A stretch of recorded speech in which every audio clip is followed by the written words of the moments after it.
to Kiwi. 102.2. The Radio Wammo Breakfast. Kiwi. You know, frankly, it's difficult to go against the grain. Ever since we've been born, we've been conditioned with the imagery and the messages that we should live a certain way.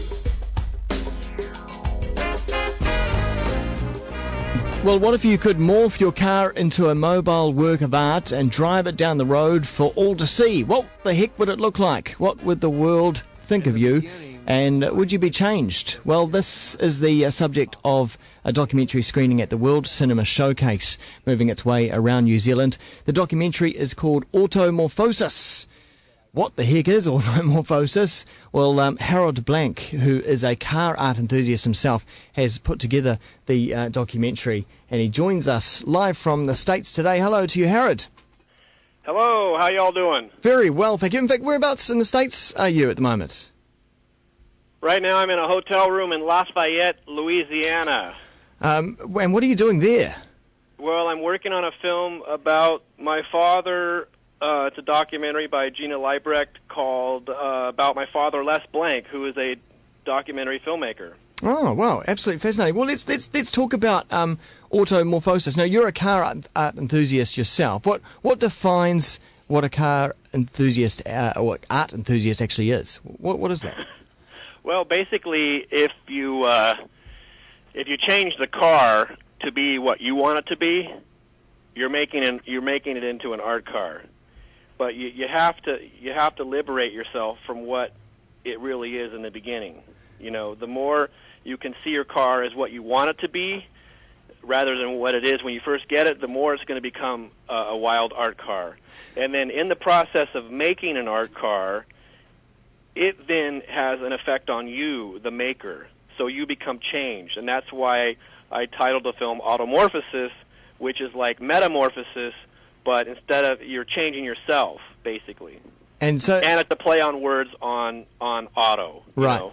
Because here in New Zealand we have car enthusiasts, and we call them boy racers, and they cause a lot of trouble at night, tearing around roads, doing burnouts, keeping people awake and stuff. That's quite different to what you're talking about, isn't it? I think so. Yeah, I think that's probably quite different. Because these guys spend a lot of money on their cars. And they like to do their cars up, but maybe it's not in the same way that you're talking about. Yeah, no, it doesn't sound like it. This is more about making something new. It's not adhering to the values and the lines of the car. It's not like a custom car. It's actually destroying all that and starting new, making something completely different. For example, like turning your car into a telephone, or turning your motorcycle into a hamburger. You know, completely, ludicrous or bizarre, or like a new way of seeing the car. Yeah, and those the telephone and the hamburger you've just mentioned actually feature in the documentary, don't they? Yes, they do. Now, the people behind these art cars are extraordinary unto themselves. They're characters, aren't they?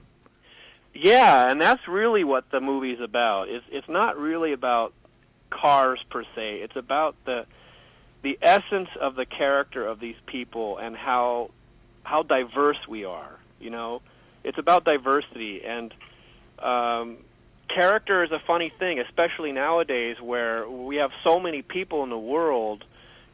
People want to stand out now, and they are doing it on things like Facebook and MySpace. They're creating their own characterization of themselves. But the people in this movie are the real deal. They really are interesting characters, and that's what I try to get to. I try to get at what is the essence of these people and what makes them different from you and me and from other people. Are they attention seekers? Are they what? Are they attention seekers? You know, do they like drawing attention to themselves? Oh, of course. That is probably one of the commonalities that these people have, is they do like attention for the most part. Some of the people, like the woman that did the cathedral, which is a Gaudian cathedral on wheels. It's called the Cathedral. Yeah. She's very, very shy, and so she doesn't like the attention so much. But so she likes to get out of the car and get away from it, Yeah. and let the car entertain the people on the streets. But she's rare. Most of these people enjoy the attention that they get from standing out with this art car. And as you've just described with this cathedral, I mean, it's an extraordinary construction. I mean, it must be expensive, and the time involved in making these art cars is extraordinary. The average time that it takes to make one of these art cars that's featured in the film is a year minimum. That's what we're talking about. It's not something you can do on the weekend. Some people think that to cover your car with 9,000 pennies, that somehow you can do that on the weekend. You can't. No. It took him 9 months to cover the car with that many pennies. Yeah, it's absolute labour of love. You know, you're almost devoting your whole being to it. Exactly, and that's why I decided to make that movie, because I think that they're in many cases they're really great works of art, but again, I was really after the character, which they're very unusual characters. What about the legality of it? Because I was watching it the other night, and I was thinking about it in the context of New Zealand, and you know, if we saw some of these driving around the roads, I'm sure that the police would pull them over and say that you can't drive. It's impossible. You know, the rules of the road don't allow for a sailboat to be to go down the highway. I don't know what the rules are there. That would be interesting to find out. But when I went to London with the camera van, which was a van covered with 2,700 cameras that I made, I was exempt from the laws of that country because I had American plates. Wow. Okay. And I love that. Are the rules? Is it quite easy in the States to drive around in weird shaped vehicles? Definitely. I mean, as long as you abide by the vehicle code book and you have, you know, your tail lights, you're not wider than 8 feet, you're not longer than, 20 feet, you have headlights, you have a windshield. They do require a windshield. As long as you have all those main elements, yeah, you are good to go. Tell us about the camera van that you built. What's on it?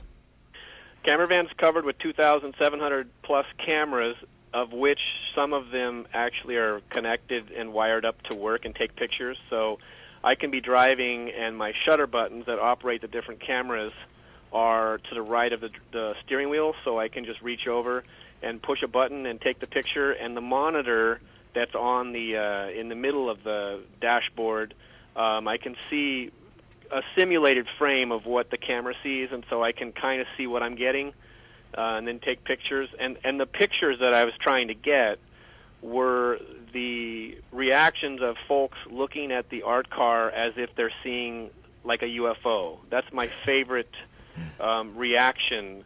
It's almost like they're looking at God or a naked woman, or something extraordinary is right in front of them, and that's what I want. I want to get their mind processing something they don't understand. You know, like when a dog hears a strange noise, yeah, and they don't know what it is, they turn their head. They cock their head, their ears go up. Yeah, people do the same thing. Yeah, and that's what I like capturing with that camera van. And the jaw drops.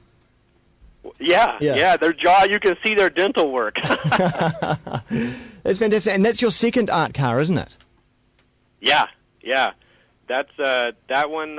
It took me 2.5 years plus, and I'm still making it better. Yeah. So the first one was quite different to the camera van. The first one was called "Oh My God," which is what people would say when they saw it for the first time, because it was covered with it had a shot-up TV set on the roof. It had spinning yellow flowers. It had a world globe as a hood ornament that lit up and blinked at night. It had a rooster on one door, Bob Marley on the other. It was painted like a beach ball. Very, very crazy and wild and organic. It happened over many, many years. And then the camera van was more of a conceptual piece that I actually knew what I wanted to do from the start, and I followed that vision through. Absolutely extraordinary. Well, the documentary is screening here in New Zealand, which we're very happy about. It's screening at the World Cinema Showcase. And this is also spun off for you into a museum as well. That's right. We're building it's what's called Art Car World on the border of Mexico because the environment there is good for cars and because the property was cheap. You know, I couldn't do that in San Francisco. Yeah.